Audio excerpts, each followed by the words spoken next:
बताते चलें आपको कि कई साल कबल जब मैं फेडरल बजट कवर कर रही होती थी तो अक्सर पाकिस्तान में एक वाइट रेवोल्यूशन की बात की जाती थी कि पाकिस्तान अगर देखा जाए तो उस ज़माने में 7वां और आज चौथा बड़ा मुल्क समझा जाता है जब सिर्फ़ और सिर्फ दूध या डेयरी की पैदावार की बात की जाए।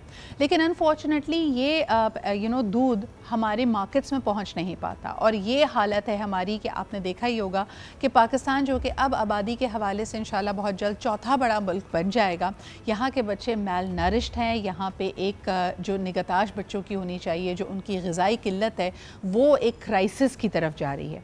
और इसमें तशवीशनाक बात यह है कि हालिया लगने वाले टैक्सेस और मुख्तलिफ जो प्रॉब्लम्स हम देख रहे हैं उसके बाद पाकिस्तान में दूध अब पेरिस, मेलबर्न और दुबई से भी ज़्यादा महंगा हो गया है। यानी ये क्या सितम ज़रीफ़ी है कि हमारे मुल्क में पैदावार दूध की यकीनन बड़ी बेहतरीन है और उसके ऊपर कभी हम इस डिबेट में पड़ जाते हैं कि जी खुला दूध नहीं मिलना चाहिए और डब्बे वाला दूध होना चाहिए, और डब्बे वाले दूध के ऊपर आपने इतने टैक्सेस लगा दिए हैं कि इस वक्त की कीमत अगर मैं देखती हूँ तो ये पिछले दिनों के 298 रुपये से एकदम जंप करके इस वक्त आपको 1 लीटर डब्बे वाला दूध तकरीबन मिलता है 350 रुपये का। अब इस पे ज़रा बात करते हैं। हमारे साथ मौजूद हैं शाकिर गुजर साहब जो कि चेयरमैन हैं डेयरी और कैटल फार्म एसोसिएशन की। क्या वजह यारी जो गाय भैंसें हैं उन्होंने इतना महंगा दूध देना क्यों शुरू कर दिया है? आइए ज़रा इनसे समझते हैं। अस्सलाम वालेकुम शाकिर भाई। वालेकुम अस्सलाम। शाकिर भाई, क्या सितम ज़रीफ़ी है और मुझे बताएं कि ये तो आम आदमी जो इसके लिए बड़ा बेसिक है, चले बच्चों को 1 गिलास दूध ना भी देता हो, हर घर में चाय बननी होती है, दूध का इस्तेमाल, दही का इस्तेमाल तो हमारे कल्चर का हिस्सा है, इतना महंगा दूध? असल में जी सबसे पहले तो आज न्यूज़ का शुक्रिया कि एक अहम इशू पे मुझे मदऊ किया। तो मैं आपको बता दूं कि वतन अज़ीज़ में दुनिया में बल्कि कहा जाता है कि पाकिस्तान चौथा बड़ा दूध का पैदावारी मुल्क है, जबकि बच्चे ग़िज़ाई कमी का शिकार हैं। आप यकीन जाने कराची और हैदराबाद में दूध की जो मिल्क शॉप्स हैं वो 3 से 4 घंटे तक खुलती हैं क्योंकि दूध नहीं है। और यकीनी तौर पर दूध की पैदावार में कमी ministry of national food security and research के लिए बड़ी अलार्मिंग सिचुएशन है और इसके पीछे कई अवामिल कार फरमा हैं, जिसमें मवेशियों की नस्ल कशी, छोटे डे ओल्ड कटड़ों की स्लॉटरिंग, और तीसरा अब जो सबसे अहम इशू है वो है इनपुट्स पर जो टैक्सेस का निफाज है।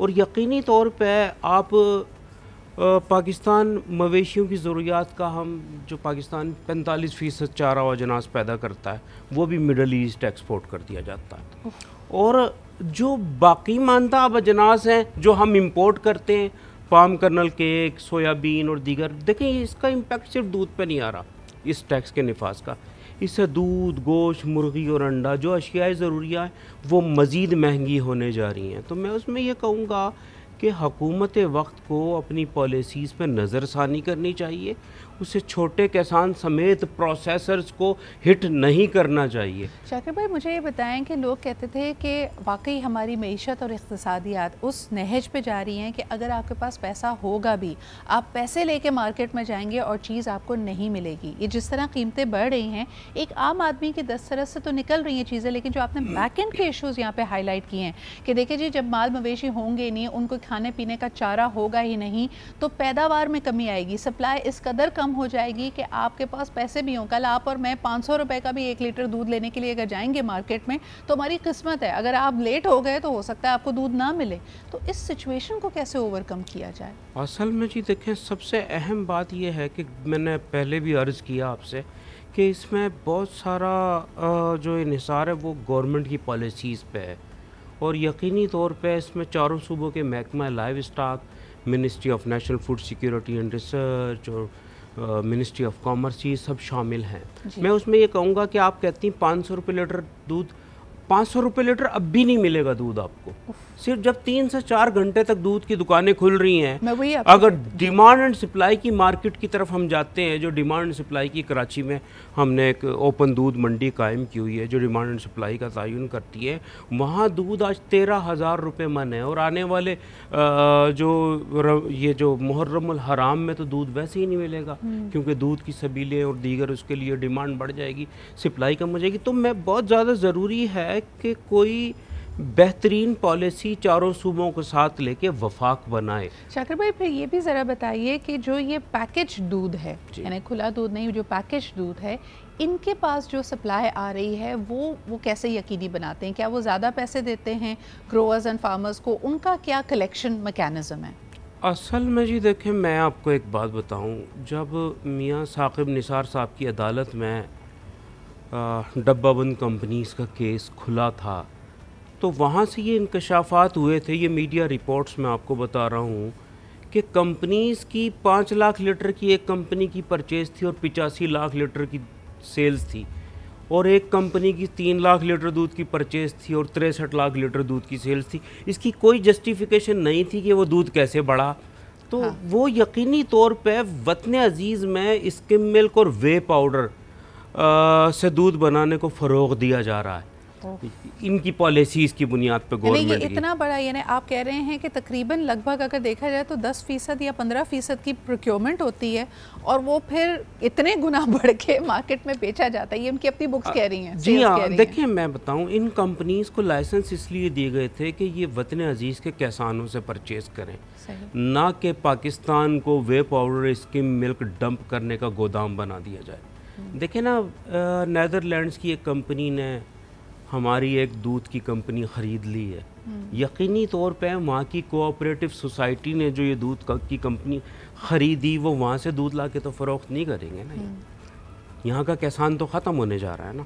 तो बहुत ज़्यादा ज़रूरी है किसान को ज़िंदा रखने के लिए हुकूमत वक्त। और सबसे बड़ी बात यह है, मैं इसमें कहूँगा कि पाक फ़ौज के जो का इदारा है RV&FC, वो ब्रीड को बेहतर करने के लिए काम कर रहा है। उसमें चारों सूबों के महकमा लाइव स्टॉक को पूरी सच्चाई, नेकनियती, ईमानदारी और दयानतदारी के साथ अच्छा जो प्राइसेस हैं, कीमतें हैं, मुझे बताएं कि चारों सूबों में उसमें कोई तफरीक आपको नज़र आ रही है, या इलाके वाइज जो लोग कहते हैं ना कि पाकिस्तान में जो कंज्यूमर प्राइस इंडेक्स है वो बस एक लोग समझते हैं कि सजेशन है, उसको फॉलो नहीं किया जाता। इस वक्त जो खुला दूध, दही, घी यानी फ़रोख्त हो रहा है पाकिस्तान में, उसकी कीमतों के बारे में बताइए। क्या वो मुख्तलिफ इलाकों में, मुख्तलिफ शहरों में मुख्तलिफ कीमत पे बिक रहा है? देखें जी, मुख्तलिफ इलाकों की मुख्तलिफ कीमतें हो सकती हैं और हैं।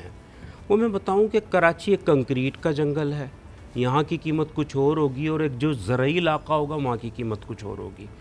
तो बहुत ज़्यादा ज़रूरी है हम ये समझ लें कि जो दूध है, जैसे कि पंजाब के अंदर भी आपको खालिस दूध नहीं मिल रहा, और कराची के अंदर खालिस दूध आपको क्यों अवेलेबल है 3 से 4 घंटे? क्योंकि यहाँ पे कमर्शियल डेयरी फार्मिंग है, यहाँ पे 8 लाख दूध देने वाले मवेशी मौजूद हैं। पर इस वक्त गर्मी की जो शिद्दत पड़ी है, उससे मवेशियों की बेतहाशा जो है अमवात हुई है। और यकीनी तौर पर जब इतनी बड़ी ये मोर्टेलिटी होगी तो दूध की पैदावार मुतासिर होगी। एक तो गर्मी पड़ने से, और दूसरा इनकी अमवात से, और तीसरा किसान को दूध की कीमत ना मिलने से वो यकीनी तौर पर दूध की पैदावार नहीं बढ़ा पा रहा। अनफॉर्चुनेटली एक और भी जो बड़ा अलमिया है कि तमाम चीज़ों की, आप कहते हैं ना, नकालों से होशियार। आपने कभी सोचा भी नहीं होगा कि दूध, दही, अंडा, यहाँ तक कि देसी घी भी नकली बनाया जा सकता है, जिसको बाकायदा अच्छी कीमत पे ही बेचा जाता है, ये कह के। यहाँ तक कि मैं पड़ोसी मुल्क भारत की कुछ रिपोर्ट्स देख रही थी, वहाँ पे पनीर तक नकली है, जिसमें मेरे ख्याल में 2 बूंद भी दूध की नहीं शामिल की जा रही हैं, और मुख्तलिफ इसी तरह के प्रोडक्ट से, अज्जा से उसको बनाया जा रहा है।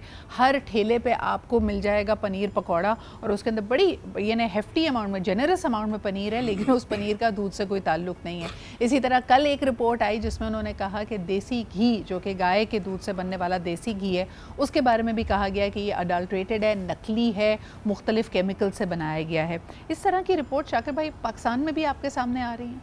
यकीनी तौर पे जी। देखें, मैं आपको एक बात बताऊं, चारों सूबों की जो फूड अथॉरिटीज़ हैं, उनके काम करने के बावजूद ऐसे वाक़यात तसलसल से हो रहे हैं। उसकी बुनियाद है दूध की पैदावार में कमी, क्योंकि आपने अपने मवेशियों को जेनेटिकली इम्प्रूव नहीं किया आज तक। दुनिया के माल मवेशी जो है वो 100 लीटर रोज़ाना तक भी दूध दे रही हैं, वैसे गायें उनकी, हमारी 6 से 8 लीटर दूध देगी। तो यकीनी तौर पे ज़्यादा मवेशी होने के बावजूद हम पैदावार में कमी का शिकार हैं। तभी शाकिर भाई यहाँ पे आज ये बात करना भी बहुत अहम है कि रोड साइड से या फिर आप मुख्तलिफ बड़ी दुकानों से भी जिन अज्जा का इस्तेमाल कर रहे हैं, आप देखें दूध की किल्लत मौजूद है, लेकिन मुल्क में इस वक्त तमाम मिठाई की, केक की और मुख्तलिफ बेकरीज चल रही हैं, तो एक लम्हे के लिए जहन सोचता है कि क्या अज्जा शामिल किए जा रहे हैं इस खोए में, इस मेवे में और इन मिठाइयों में जो आप और मैं बड़ा खुश हो के खा रहे होते हैं। तो प्लीज़ बी वेरी केयरफुल कि आप अपने घर में क्या चीज़ लेके आ रहे हैं,